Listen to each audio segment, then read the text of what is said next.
So we lost people left and right to like, oh no, we're gonna go take like a union gig that pays our actual rate instead of your little thing. I'm like, that's fair, I understand. So we lost our makeup artist maybe 2 or 3 weeks out from production.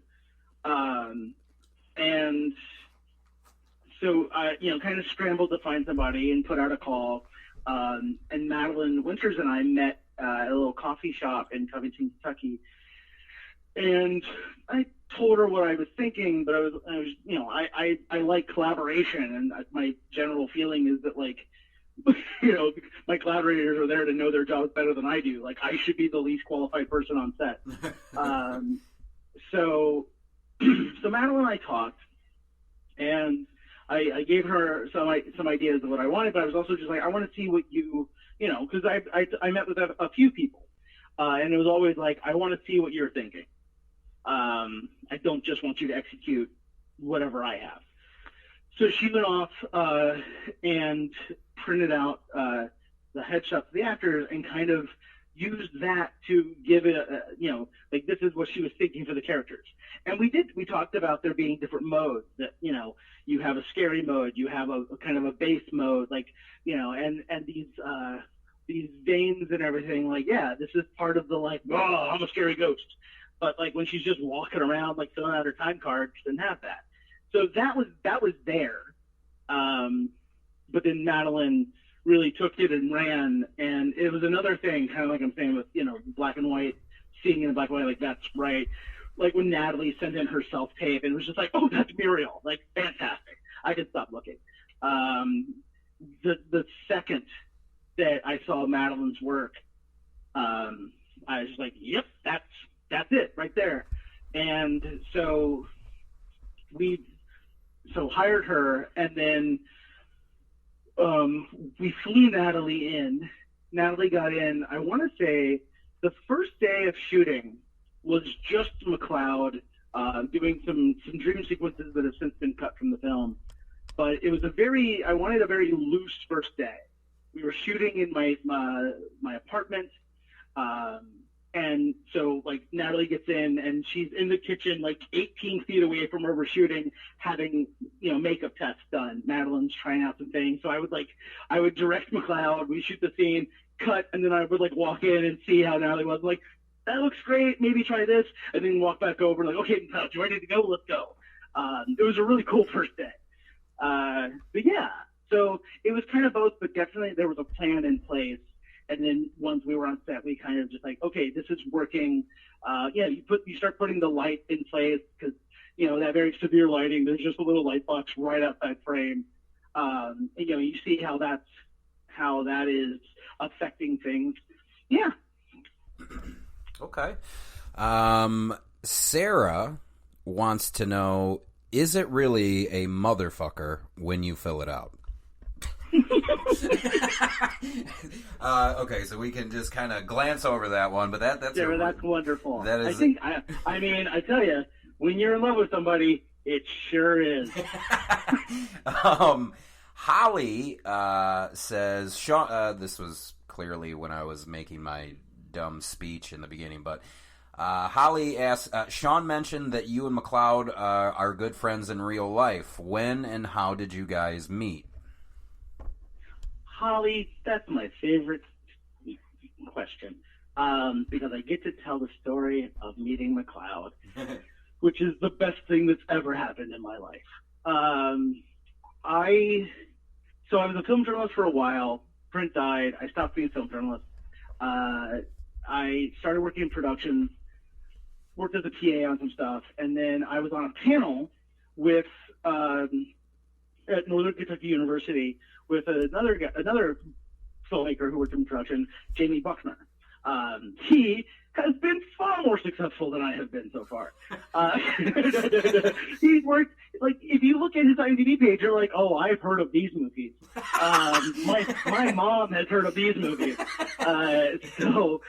But he was getting ready to make his first feature, and I said, well, if I can help out, I'd be happy to. and he called and said, "Hey, yeah, like I got a place for you. I got a role for you in this, or position. How about like, and I think it was supposed to be like key PA, but then the way things shook out, like we lost a bunch of people, and so I just like every phone call, I had a new job, and I just moved up the ladder until I was second AD on my very first ever feature gig, which was a wonderful education. But MacLeod has a small part in that movie. And so we met there, and it was just one of those, like, just talking to him, I was like, I like this guy. Like, and, you see him perform, like, yeah, like, this is, like, that's the stuff right there. I like, yeah. So we just started talking and hit it off immediately. And I said, hey, like, would you mind if I sent you a script to read? Well, MacLeod is also an audiobook narrator, very successful audiobook narrator. And he, unbeknownst to me, like, because he had a few days off in production, was going up to Michigan to record an audiobook for Brilliance Audio, who was kind enough to employ us both. And so he, like, I sent him the script, and 2 hours later, he emailed back just like, it's great, which, like, freaked me out, because it's just like, whoa, like, no one has ever read anything that fast. Typically you send somebody a script to read, and like 3 months later you're like, hey, just check it in, no rush. But but like 2 hours later he was like, I love it. I'm like, okay, thirsty much? And so we kind of quickly knew that we wanted to work together. He liked my writing, I liked his acting, and so we stayed in touch, and we did a little test shoot for another feature that obviously went nowhere. And then I was going to go out to LA for a little bit, and this wasn't like, it was kind of open-ended, but I don't think it was supposed to be a long trip. And I ended up being out there for a year because I stayed with MacLeod, and I had a place to stay for a week, and then I had to get out of there, and MacLeod was like, you can crash with me for a little bit, and that just became months. And so we're sharing this small one, kind of one-bedroom apartment, and you're just spending all of your time with another person. Like, we became so close, and we find the same stuff interesting. We find the same stuff funny. We both kind of like to dig a little deep, and it can be kind of awkward at times because we'll both kind of just like skip to, like existential discussions of things that people are just like, I just met you. Can you hit the brakes a little?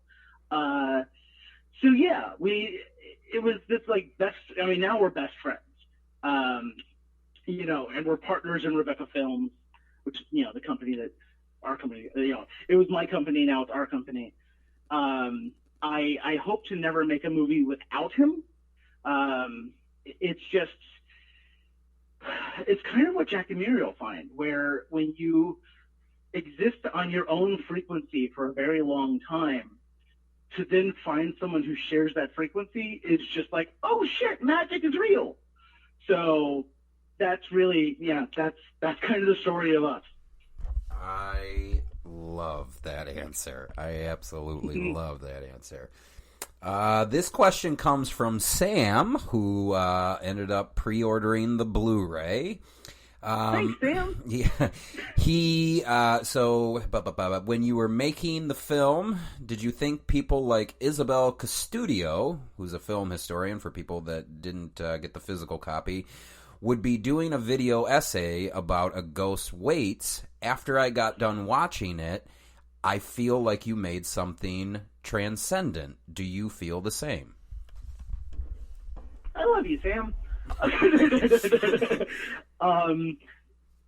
Yes, the goal was to make something transcendent, and I feel like I accomplished my goal.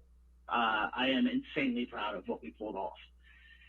Isabel, oh man, I've been a fan of her YouTube channel, Be Kind Rewind, which she does these video essays. Mostly she does video essays about Best Actress winners.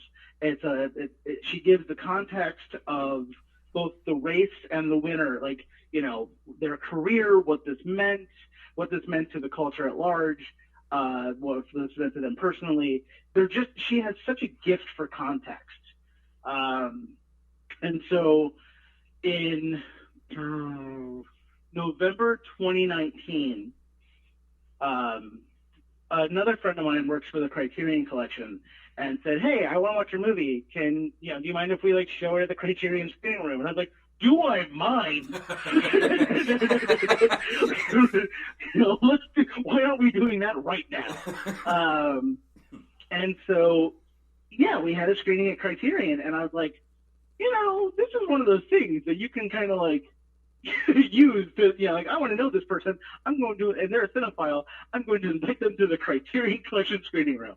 And so I had reached out to Izzy on probably Twitter, just saying like, "Hey, I really like your work. I made this movie. It's showing at the Criterion screening room. Would you like to come?" And she was like, "Yeah, I'm not going to say no to the Criterion." So she came to that, and that was where we met. She dug it. We met up for lunch a few days later to talk about it. And then we just kind of stayed friends. She drops a video. I'll send her a thing of just like, "This is so great."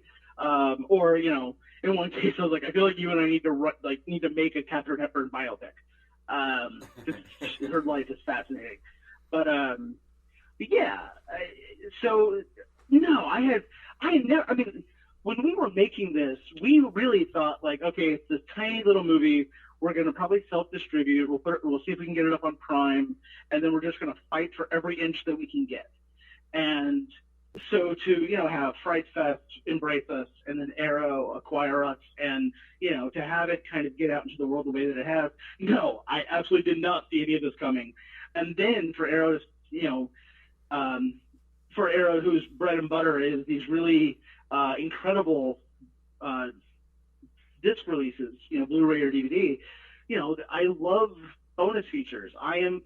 There's a store here in New York called Book Off that I'll just go to and like roam the aisles and pick up movies that I like. Oh, I've never heard of this, but the cover's cool. You look at the back, see the bonus features. If there's a few, it's like, okay, cool, I'll drop $8 on this. So I wanted to design a Blu-ray that I would want to buy. So once Arrow acquired us, and I knew that we had kind of a lot of latitude for that, like, yeah, let's do these cast and crew interviews, let's do some commentaries, let's do all this stuff. And then they had actually mentioned video essays. And I said, oh, well, that's perfect, because I know exactly who should do it. And fortunately, Izzy had a little bit of time in her schedule and was able to do this. And, like, to work with her, like, she sent me the script to review and all this stuff. And, like, it's just so crazy that I get to help make a video essay by a video essayist that I think is absolutely amazing. Yeah. That's awesome. That is awesome. Yeah, I found that, I mean, typically, I don't like to overload myself before I do these shows, just because then I get so ticked off at myself because I didn't mention everything that I wanted. But I found that essay to just be extremely interesting, and really well done too. Really, really well done. I've watched a couple of her things before, but now that, like, obviously now I'm partial to it because I saw it on your disc, I'm definitely going to seek her out for sure, because I didn't really even consider any of this. So, yeah, make sure you pick up that disc. You want to know something? And this is so silly. You want to know what one of my favorite parts about at least the physical makeup of that release, whether it be, the artwork that you chose to use, so on and so forth, the matte slip cover. The black matte slip cover. I don't know why. I just love it. With that little touch of glossy? Yes. Yeah. Yes, I love it, dude. Arrow is really good at what they do. Yeah. Yeah, they are. They are. Sister Hyde did the art for this release, and she obviously crushed it. I remember, our early conversations, she said, "I'm thinking 1970s paperback vibe." And I was like, yes! That sounds perfect. And then to see it, and again, to get to work with her, I mean, it really, like, I love collaboration, and this has gone so well, whether it's like writing a song with Margaret Darling for Natalie Walker to sing, which is just crazy. Like, it's amazing. But yeah, like, working with her on that, working with Sister Hyde on the art, and seeing it come together, and seeing what Arrow kind of does, because I believe that was their decision.